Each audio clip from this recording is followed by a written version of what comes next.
Dünyada nə qədər dərd əhli varsa,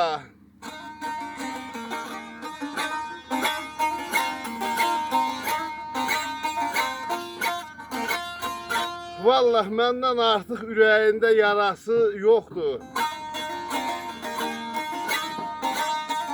O qədər ah çəkib ağlamışam ki, daha gözlərimin qarası yoxdur.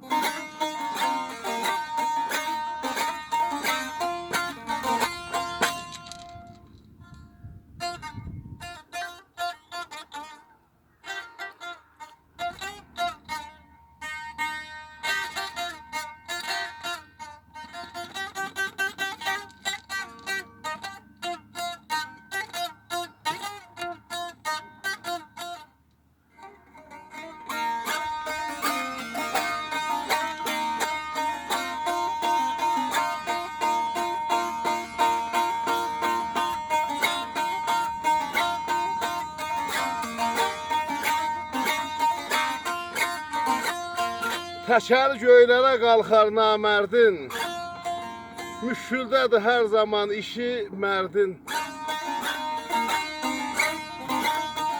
Dərmanı tapılmaz bu qədər dərdin, arsızlıqdan başqa sarası yoxdur.